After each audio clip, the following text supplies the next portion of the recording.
Hi everybody, my name is Risha Das Fisher. And I'm Leah Gerard. We wanted to hop on here to kind of give you an account, a first-hand account, not through media, independent or otherwise, but people who are on the ground who experienced what went on in Ottawa since January 27th. I think they landed there. We were there the next day. And to clarify, I'm going to try to speak as slowly as possible, and I'm going to try to be as clear as possible and answer as many questions in this little video we're doing to avoid the back and forth later on in the thread. So to clarify, when I say we've been there, we've been in Ottawa every weekend since January 27th. And to give you some background about Leah and I, we are not into politics. We are not protesters or demonstrators. We have never even, we vote because my oldest daughter pays attention to what's happening in the House of Commons and in the world of politics, but zero interest, none, zero. However, what we are interested in is people. And the last 2 years, we have watched friends, family, clients, and those around us really suffer from what's been happening with these mandates. And we have seen kids go into depression. We've talked to people who are suicide. We've had countless people who've had experienced sudden death or sudden cancer or sudden all kinds of things after being vaccinated. And whether they're related or not, I don't know. We're not doctors. We don't pretend to be doctors. And we can just tell you from our first-hand account and the conviction that we felt in our heart as we watched these things unfold around us. So, for the last 2 years, I've been very verbal about my views on what was happening. And I said, one thing that you never want to take away from people is the ability to choose. And I don't think a lot of people take the time to consider that not everybody is pro-vaccine. We met a lot of people on this journey the last 4 weeks who 60s and 70 years old, never had a vaccine their whole lives. People, 30, 40 years old whose parents have never vaccinated them. Homeschool kids, farmer kids, normal people like myself, right? And I like to believe I'm normal. I mean, my parents vaccinated us when we came to Canada. We vaccinated our children, but we were very unsettled with what was happening in the world around us with these mandates. So we started questioning it, and being critical thinkers, naturally we question things, ask our parents. I mean, it was one of the hard things they had to deal with. And I think our biggest question, my biggest hesitation was when in the history of the world have you ever been given donuts or gift cards to get vaccinated? When have you ever lost your job to get vaccinated? We work in real estate, which, when you do your homework, you're going to know anyways, right? And we try to remain very neutral throughout this whole process and very quiet about our political views. Because we really didn't have a political view when I say that out loud. We really didn't. But very, very neutral about our views in regards to the mandates and around us. We spoke to people on both sides of the fence, and we investigated. We did our own reading from all views to kind of see what made the most sense. But ultimately, we followed our gut, and I think what it boils down to, it doesn't matter what side you stand on. It's a choice. It's a choice to have choice. Yes. To choose whether you want to be on one side or the other. It's a choice to take the vaccine or not to take the vaccine. It's a choice to... Bottom line, it's a choice. So, and here's the thing. We've had a lot of people say, again, I'll answer some of the things that have been popping up in our threads. It's like, well, it's a privilege to go to a restaurant, or it's a privilege to go to university. There's a privilege. It is not a privilege. A business owner, when they are being asked to segregate, nothing that requires segregation ever went well in history, my friends. Nothing. Let's think back. Whenever there's the word segregation, we separated one from the other. It has always ended badly. Let's start there. And I think what I struggle with the most is history. How is history repeating itself? How have we not learned as a human race and grown? We've come so far, yet haven't moved at all. And people say, well, you didn't lose any freedoms. Why don't you look at what's happening here in the world and happening there in the world? And you're right, there are worse things happening in the world. But this is a psychological warfare that we are dealing with here in North America. This is psychological. In the Western world, we are not, being gunned down yet. We're not being bombed yet. But we are in a psychological warfare, and the people, let's look at the leading cause of death in the last 2 years. A lot like people like to believe it's COVID, but do your research, my friends. It is not COVID.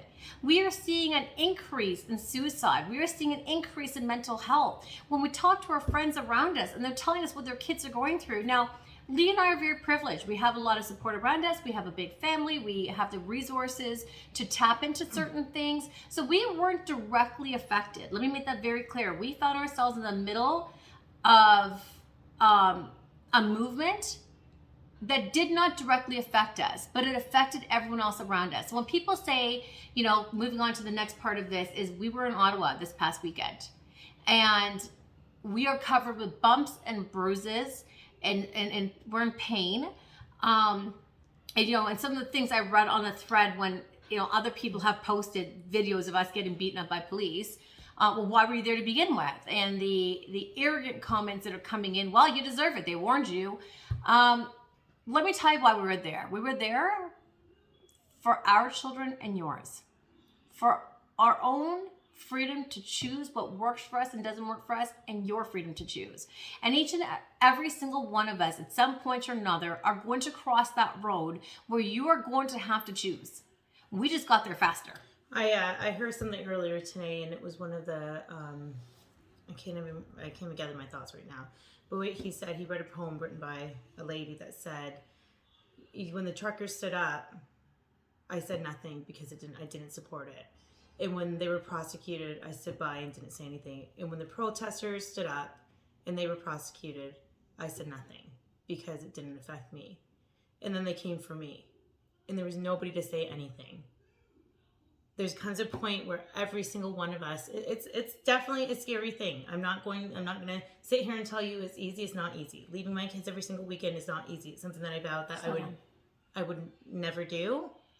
As a mom, I said I would never leave my children because I never want to put them in a position where I don't come home. And when I started this journey, I knew, you know, it could very well lead to them taking away everything from me. Guys, none of us, I mean, we are from a Caribbean country. And if anyone out there knows anything about cultures, you know, people who come from hot countries typically hate the cold. Oh boy. And we very much fall into that category. We are not winter sports people. My husband very much is. So we try to experience it now and then for him. But you can ask him. He was with us in Ottawa, and he said, it's funny you guys can't last on the slopes, but you're sitting out here in minus 25 and minus 30 degrees temperatures for 12, 15 hours at a time. You know, wet boots and, you know, layers upon layers, very comfortable, looking like big puffy snowmen. You know, and I said to him every week, and we both said to our husbands every weekend, who actually walked this journey with us, is that how can we sit at home and enjoy the convenience and comforts that we do when other people who share the same views as us are sleeping in their trucks and are uncomfortable? And I don't disagree. First of all, this went on longer than needed to. Had Justin Trudeau, the prime minister that was elected to lead this country, taken the time to have some dialogue with these truckers and with the representatives they put in place, because they had representatives in place, my friends. They had representatives. They had lawyers and they had speakers and they had people to speak on their behalf who said, please speak to us. And Justin Trudeau decided not to engage in dialogue. And because he did that, this went to a point that we're now in an emergency act. Let's also make this clear. You kid, I'm not for blockades. No. I'm not in agreement with, you know, shutting down the economy, because it does hurt. Like the whole world has been affected by this for the last 2 years. So for another day to go by where the whole world is affected, I'm not in agreement with that.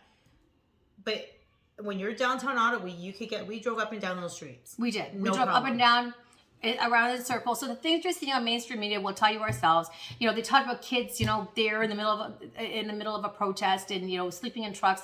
They had hotels, right? Like, you know, the wives would bring the kids on the weekend to see their dads. You know, some of them kids were staying with grandparents. The grandparents would bring the kids to see mom and dad on the weekends. For us, we went there on the weekends, and once we brought our children, and because it was that safe. It was that safe that we felt comfortable bringing our little kids. And for the shops being closed, they were ordered by the government to stay closed in order to drown out and starve out the truckers. And those the who did not protesters. follow the mandates to close, as you will see across social media, were prosecuted. They were challenged and prosecuted. Now, let's just kind of fast forward a little bit. Now that you understand a little bit about us, we were asked repeatedly, well, they told you not to be there. Why were you there? They told you to go home. Why didn't you go home? We were beaten by police. Beaten by police. I'm going to show you, actually. I wonder if I can show you on this video. Look at my leg. Can you see it there? I don't know if you can see it. Right here. I have these all over my body. All over my body. In my head, there's bumps everywhere. I had baton marks all across my head. I had fractured bones in my hand. You know, marks overhead. My husband was tackled, and then while he was down, already hands behind his back, an officer walked by and just kicked him in the head. I think he's more shaken by this because I think that Lee and I, you know, we understand that not all officers are bad. Let me back up a minute, because there are some really, really good officers, and there's some really, really good police. We have friends in the profession who stand very strongly against this. But they're afraid. You know, we had spoke to a couple officers this weekend who said our problem is our wives, nurses, doctors, other professions that demanded a vaccine, and they said, no, we're not comfortable with it. We're not going to do this. Got fired. They lost their jobs. So now you have from 2 breadwinners to 1. And some of these officers we talked to in Ottawa said, you know, we need the money. So for the extra pay, we came. But we specifically requested not to be on the front line. And a lot of them that were outside the city that were part of the blocking traffic and not letting people in, they didn't. I showed a few of them the videos, and they had no idea what was going on in there. No idea. The brutality that we dealt with police. I don't care what mainstream media says. We were on the front line unintentionally. Okay, we did not go there to go and speak loudly. We did not intend for that to happen. What happened was Saturday morning, we arrived in Ottawa, decided we'd grab a coffee, and you know, we grabbed a 12 cup of coffee and thought, hey, let's go share with our friends, because over the last few weeks we have made friends, right? And we went up. The coffee was gone within 5 minutes, so Wayne and I went back to get 2 more boxes. And this was about, you know, when we came back from getting the 2 boxes, we drove right up, I think it's Elgin Street, right the corner off of Elgin, and then drove right up, no problem, no police barricade, no one was there. And then we made a right and we parked on Wellington. There was no trucks there. I have a picture. My husband got out of the car and said, oh, Wayne, look at this. This is awesome. You know, we get to take a picture. We actually really get to sightsee. Let's take a picture outside the Parliament building, because there was no trucks there. And I have that picture. You can see Wayne standing by the truck, nothing around him. Facing, Parliament was here. The truck was towards the side, facing that building.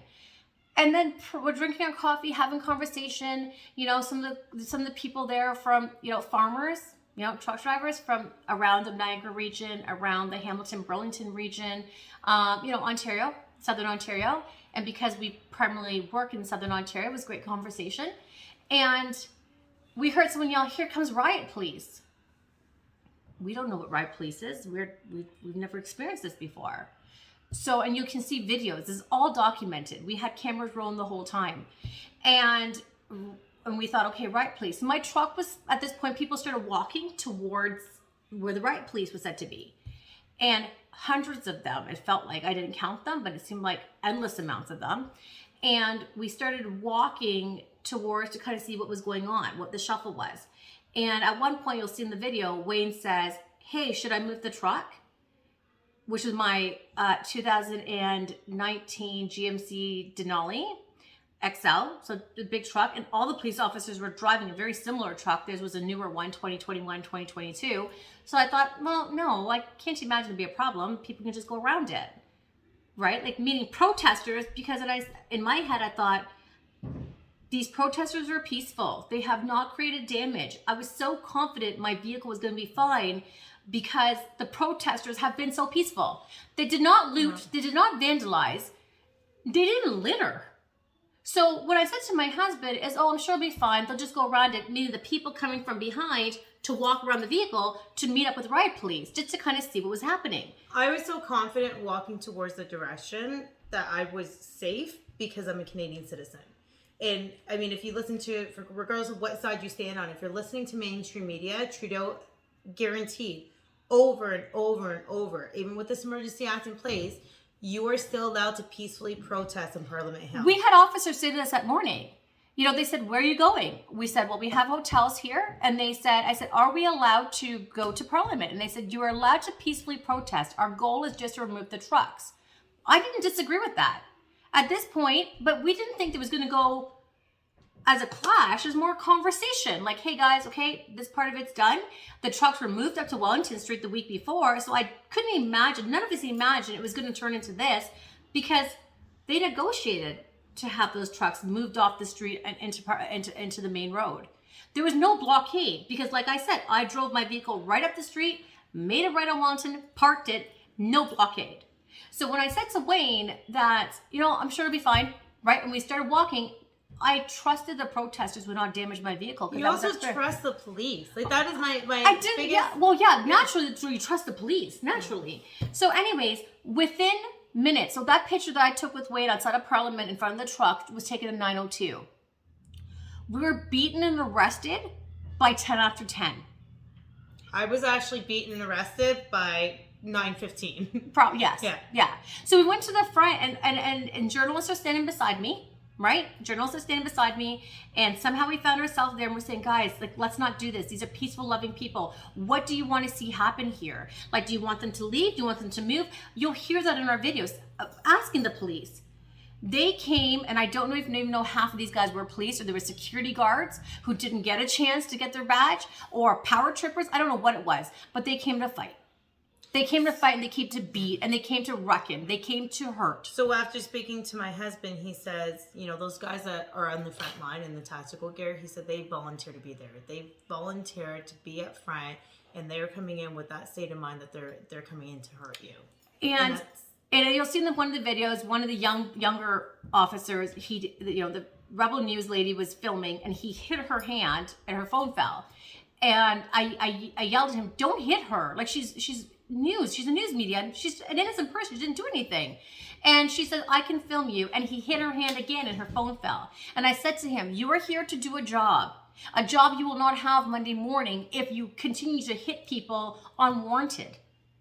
At which time he looked at me, and then he went to hit her again, and I grabbed his baton. I put my hand in front of the baton. I said, "Stop hitting." And I yelled to the officers in the back. I said, "Take him off the front line because he's going to hurt somebody." Again, at this point, I still think no one's here to fight. We are just here to peacefully discuss, right? I seen the front line for the first couple minutes, they were upset.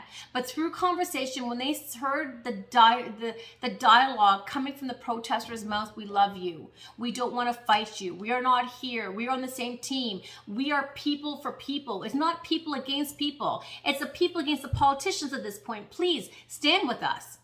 Please, let's take our country back. Please, this is the kind of words, like, we're in this together. We will not hurt you. We love you. You know, when they started recognizing that this is the kind of people they were coming to beat up, you saw the tears in their eyes. You did. You saw the conviction in their heart. That being said, the line behind weren't hearing our words. So they were there on a mission. What I later found out is that the mission that we're there on is they were there on the pretense they were told that the protesters had weapons. The protesters were there to turn over the government. The protesters were there fully loaded, ready to shoot. And that's when one of the officers told me. She says, "Do you know why tactical team is here?" And I said, "Yeah, they're here to hurt the people, clearly." And she says, "You're a smart woman. That's a stupid thing to say." And I said, "I'm a smart woman. That's why I see this for what it is." And she says, "No, they're there because there's weapons over there." And I said, "Is that what they told you? To get all of you guys to sign up to come here and beat on the people you promised to protect? Is that what they told you?" And she said, "The people of Ottawa want their city back." And I said, "Again, I've been here every weekend. We've sat around fires talking to the people of Ottawa. The people of Ottawa recognize for things that nothing changes unless something changes. And for sometimes you got to dig your heels in. Sometimes you have to. Guys, let's look at history. Any time in history, something has changed. Women were able to vote. Not that long ago. Blacks and whites were segregated. They weren't allowed to sit on the same bus or drink out of the same water fountain. Not that long ago. The Middle East women had to cover their heads not that long ago. And it's funny, if you look back at the time, people ridiculed them, and you were convicted, and you were chastised, and you were thrown in jail, and you were incarcerated, and you were beat. Yes. And now those same people in our history books are heroes. There's statues made out of them. And it's like, wake up. And just look at it for what it is. 50 years from now, you're going to be saluting these people. You're going to be embarrassed. You're going to be embarrassed. Those of you who are on the internet, who are standing out there protesting the protesters who are fighting for your freedom. I think the saddest thing through this whole process, it's all sad. My heart is broken for the world. For those police officers that didn't know what they were walking into, for the officer from Hamilton that I was passed over to, that had tears in her eyes when she looked at me when I said, please tell me this isn't okay. Please tell me you don't think this is okay. My heart breaks for her. My heart breaks for the veterans that I watch stand firm because they fought for the freedoms of this country and they were beaten down. We still stood beside a veteran. His wife was pulling him and begging him. Can you open that email I sent you? Was pulling on him and begging him, please don't go, please don't go, please don't go. And he pulled himself and went and stood on the front. When the officers were hitting me uninvitedly, I was speaking. My hands were up the whole time, as you'll see in the videos. My hands were up like this. Guys, what are you doing? What are you doing? This is not called for. This doesn't need to happen. This is how my hands were the whole time.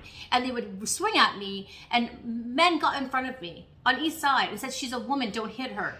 And I said, no. I wouldn't let them take the hit either. Now, to answer the question, my husband was filming this thing the whole time. The entire time the cameras were rolling. And on February 22nd, which was yesterday, I woke up and the last couple of days we've been processing this. We didn't do this video sooner because we had a really hard time processing it. My husband's having an extra hard time just because I think he's more shocked by what police are capable of here in Canada than Leah and I are. And I said to him, we might as well just, go to those third world countries, because at least when you go there, you may get smacked around by the police. You may get robbed by the police. That's expected in those third world countries. But here in Canada, you're never expected to get... I'm having a really hard time even looking my children in the face. Because I don't know how to tell them that they can't trust the people that are supposed to be here to protect us. That they can't turn to the ones that took the oath, that they're going to stand for the people, that they have nobody to help them when they're in trouble. Yesterday morning, so this all happened. Today is Wednesday, February 23rd. All this happened on Saturday, February 19th. Yesterday, February 22nd, I was giving my kids breakfast, and again, our minds have been just jumbled, crazy. We can't turn it off. And I was giving my kids breakfast, and I had to go hide in the pantry and cry. And I'm not a crier. Those who know me know I'm not a crier. And I went to the pantry and I hid because I didn't want my kids to see me crying. And what brought me to tears was I thought about those officers on the front line, and some of you may hear this video. And if you do, I encourage you to reach out to me, and I encourage you to speak up. I encourage you to speak up. I know it's a scary thing. Guys, I don't want to be under the microscope. I don't want to be a name on the RCMP's database. I don't want to be a name tagged Justin Trudeau and Jagmeet Singh or whatever his name, constantly going back and forth. I don't want to be in the spotlight. I don't want to have my finances threatened or my belongings taken away from me, because they took my belongings from me. We came home with a shirt on our back. We came home with no money, no credit cards. Our purses, our computers, our laptops, our vehicle, everything was taken from us. We had nothing.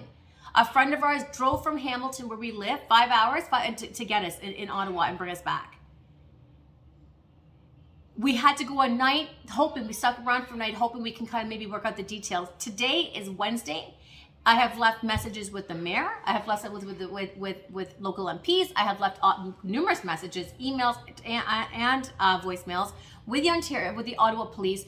Nobody has responded. Nobody has told me where my things are. Nobody has told me where my truck is. You know, it doesn't matter how much my truck is. It's a vehicle. It's my vehicle. You know, my work computer, our laptops. But I'll tell you why I cried. I cried yesterday morning because those of you on the front line who are engaging in conversation with me, very level-headed, calm conversation, where my husband and I were saying to you, where do you want these people to go? Like, you're backing us up into a truck. There's no space between these two trucks. They're this close together. And we have hundreds of people, and you backed us, you cornered us. What is your plan now? Do you plan on just cornering us and beating us up? Or do you have a direction where you want us to go? Because we were told we can gather here peacefully, which we did. Where do you want us to go? And as I'm having these conversations, all you guys on that front line, peacefully, level-headedly, we're talking back and forth. You know, a young man in front of me, there was a couple really hot heads at that front line. And you could see in the video, they swung at him. And then I guess he must have pushed that baton. How dare you defend yourself? And not defend yourself by swinging back, but defend yourself by holding onto the baton so it doesn't hit you. Yeah, and that's what happened to me. I remember getting hit in the face, and I grabbed the baton. He said, let go. I'm like, you're hitting me. You are hitting me. I'm a girl. You are hitting me in the face with every strength inside your body to do damage. Stop hitting me. And at that point, they just hit more.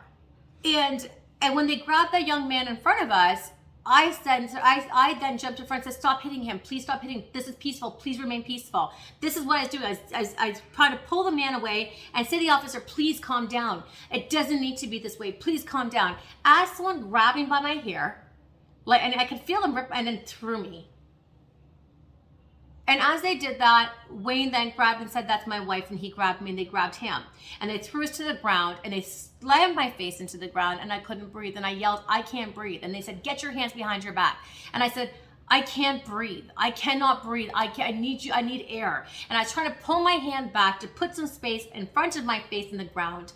And my hair is all over my face, so I can't see. And I remember as they had me down there, I remember looking up through my hair and I'm asking for help. Someone please help me. I can't breathe. And they were kneeing me and punching me and hitting me with a baton really hard and kneeing me and elbowing me. And an officer was looking at me and she just stood there and did nothing. Look, we made eye contact and she did nothing. And I thought about that Floyd guy, how he died, and I thought, this is how easily that happens.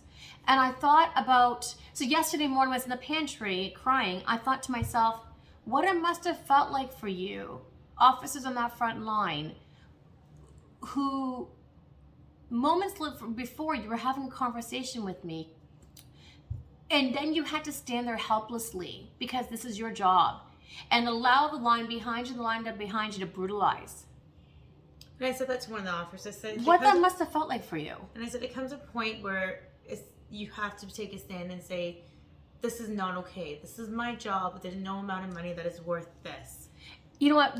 A lot of people have become slave to the institution of a mortgage, the institution of bills, they become slaves to that.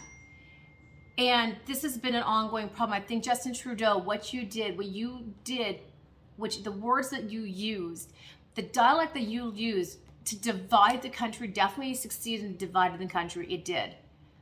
But sometimes you got to break something down to build it back up. And you broke us down. For 2 years, you broke us down. You divided us. Family against family, friends against friends. But you also, in that, we built ourselves back up. And you did that through fear. Fear. Oh, yeah, totally through fear.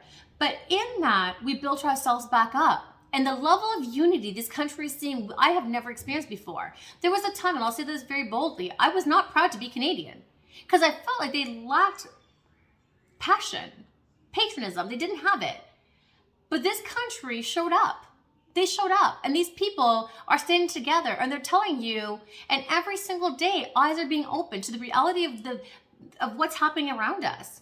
I said that to somebody. So the beauty in all this is you're getting hit and people are jumping in front to take that hits. hit for you. You're Strangers, getting pepper sprayed yes. and they're turning around, they're hugging each other and enduring that pepper spray. You're getting rubber bullets sent into the crowd, not knowing there's children in there. There's children, there's elderly, they're just shooting blindly. And every Canadian was standing in front of each other, willing to take that shot peacefully. Even in all the midst of all of that violence from the police, everyone stood. Together. And they stood peacefully, and they stood together. And some even bowed. They were on their knees. You know, and hundreds of people are flooding into Ottawa. They did that day. By that afternoon, there was hundreds of people in Ottawa standing there together, and the police were forced to back up. And we're not doing this to be bullies. And guys, we're not doing this to be bullies. We're doing this so you can hear our voices. And I know the conservatives, and I know some of you have said, oh, you've been heard. I don't know. Because if we've been heard, that arrogant, egotistical, entitled, self-centered wimp of a prime minister would have manned up and kind of said, okay, let's change this. Because all that needed to happen was conversation need to happen, a plan put in place. When are we going to go back to normal? And this legitimately, break it all away, strip it all down. This boils down to ego. His ego is 100%. hurt because somebody stood up against him. Yes. Because it's one person decided to stand up and say no. And they were followed by millions. You know what? I don't know the people, and I've said this I don't know the people who started this whole convoy thing. Zero connection to them. I don't think I even seen them in the street, to be honest with you. We don't know them. And I don't think they were prepared for what happened. Because what may have happened, from my understanding, and again, it could be there's all kinds of different stories floating around. I really don't care about the stories. I'll tell you what I've seen happen, is that someone lit a spark and it sent an entire country blazing. Someone threw a pebble into the water and it sent a ripple effect across the world.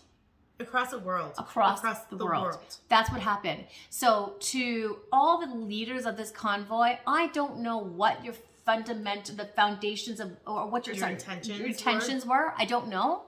But I don't think any of them were prepared for what happened. When those trucks started planning on coming, Lee and I, the very first people, we heard they were coming, we said, okay, well, they're going to need stuff. You know, we put out the word, and within an hour, we had an 18-foot tractor trailer full of supplies. In Egypt, every single week. Every single week. 4 weeks. Money. Yeah. We had people pull up next to us, and a man, it broke my heart.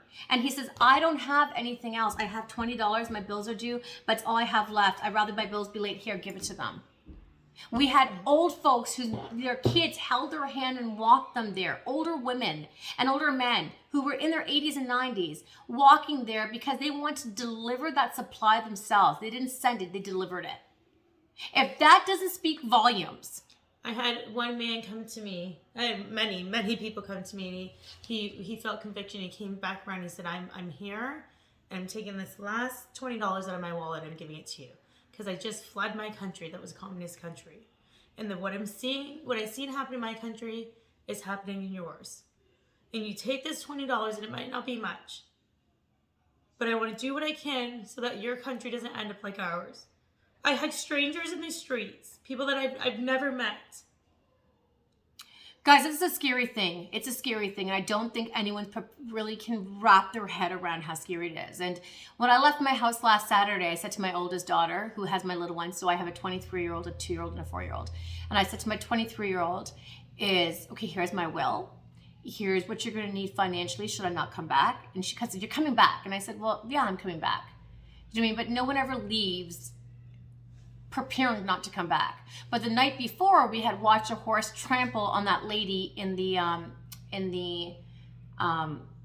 what was that, walker, and her mobile walker, Yeah, so a walker. It was a walker. Her scooter.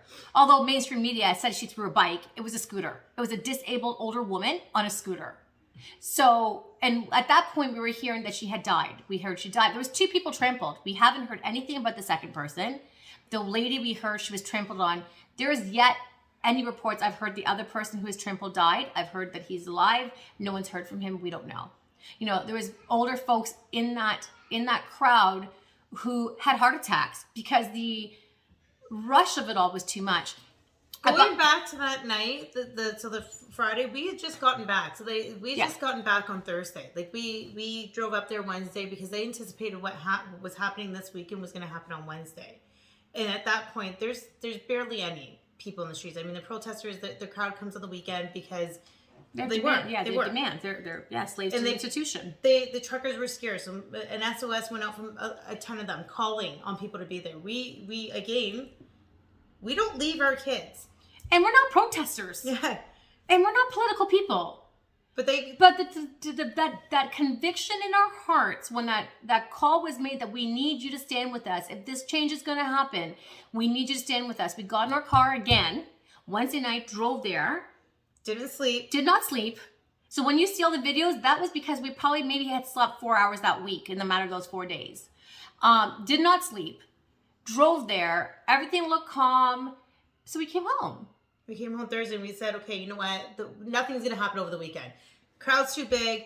They would not dare do anything over the weekend when there's children there. It's family day weekend. They're not going to put the lives and the safety of Canadian citizens that are peacefully protesting. They would never do that, ever. Oh, yeah. No, they did it. They did it. And then Friday we see... They did it. Yeah. They did it. What we witnessed was... I bumped into a man. You know what? We bumped into a man on the street. Leah had met him a couple days before, I think he had said. And he's an older man. And he says, I have a son in my 40s. And if he sees this video, he'll know it's him I'm talking about. And a grandson that's 27. And they don't understand why we're here. And they're from Nova Scotia. And he says, but I had a conviction in my heart. So they came down from the very beginning. And I can tell you about countless stories. We met a lady in the lobby, and she says, the night before this all came to fruition, I was going to take my life. I felt hopeless. I felt like I had nothing else. The mental health, the isolation, the fear had taken over. And then they saw this flicker of hope. So what these truck drivers did is they brought a flicker of hope, and that flicker turned into a spark, and that spark lit an entire world on fire. And every single person that I collected donations from, every single person said the same thing to me. I have felt so alone. I have felt hopeless. The last 2 years, I didn't know where to turn. And here's the thing. I want to come back to this for a second so people understand. We understand that no one knew anything about COVID 2 years ago. And we understand that you chose to listen to a handful of doctors who maybe supported your agenda. And the ones who did not support the agenda said, hey, no, this is how we see it. You kind of canceled them. And we all played along. We all said, okay, fine, you want us to stay in our house, we'll stay in our house. You want us to wear a mask, we'll wear a mask. You want us to, only have 5 people, we'll have 5 people. We had funerals and weddings and baptisms, all canceled. You want us to keep our kids home? Okay, we'll keep our kids home. You want us to, balance work and homeschooling and teach our kids and provide strong mental health? Okay, fine, we'll do that. But how long did you think that people were going to sit here and play Simon Says?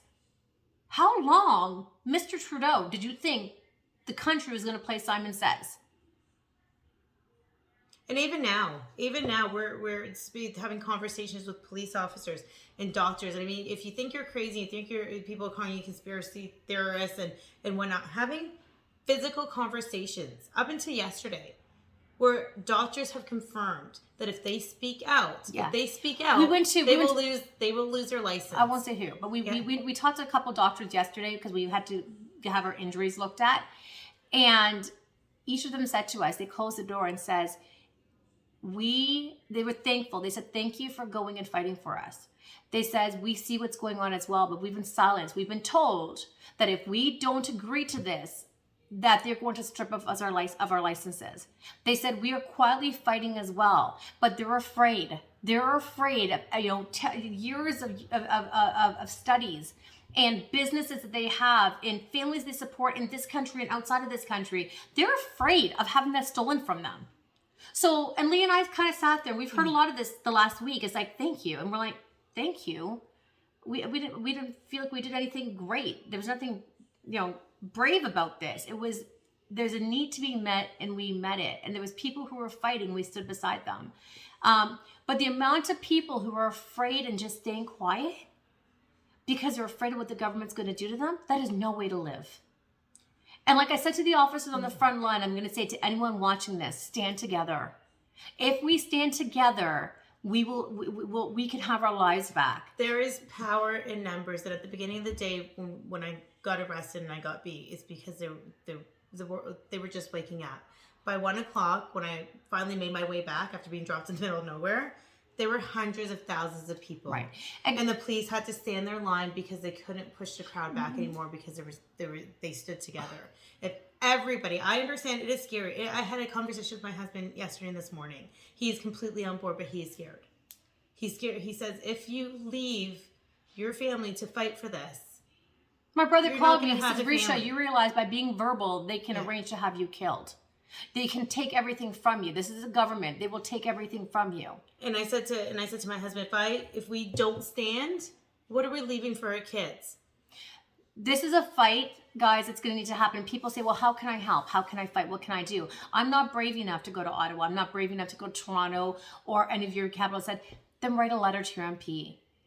Put a video out and tell people how you feel. Let Share. others know. Get it let out on social media. others know they're not alone.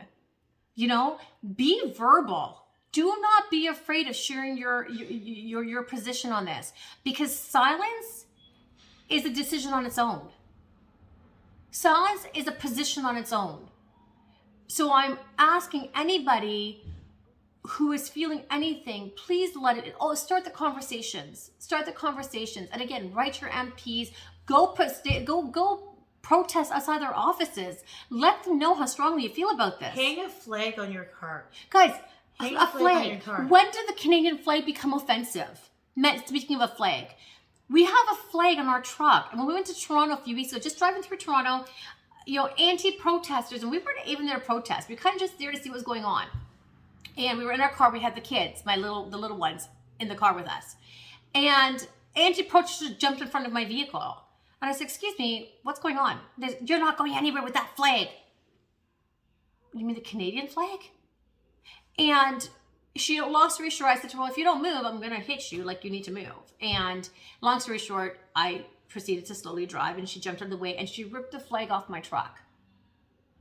And then a couple blocks, again, that went on, that unfolded.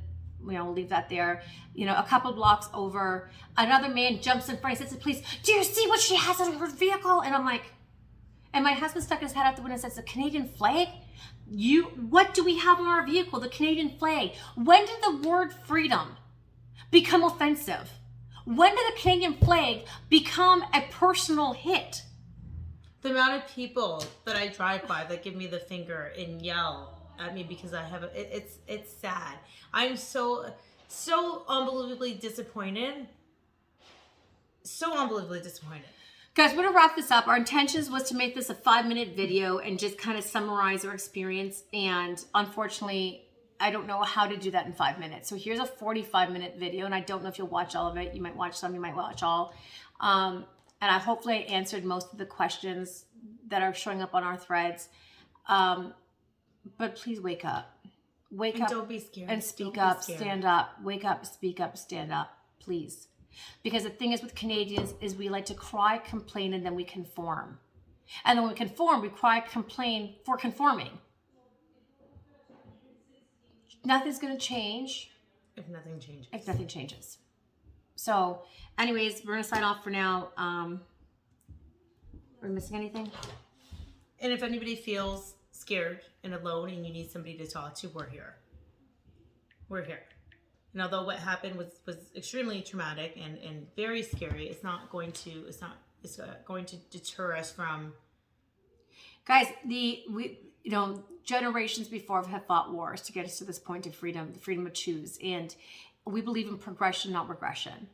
And every generation, I've said this a few times, we're not born free people. It's not hereditary. It's not in our genes. It's not in, you don't inherit that. Every generation is responsible for holding on to their freedoms. Every generation will have to fight at one time or another. And when I mean fight, it doesn't necessarily have to be aggressively and physically, right? But every generation is going to be responsible for holding on to that freedom. And if we drop it, if this generation drops it, it will take 2 or 3 generations later. And I don't know factually, I'm kind of talking openly, to gain that back. Our children are going to have their own fight. So we need to hold the line here so that they can bring us forward.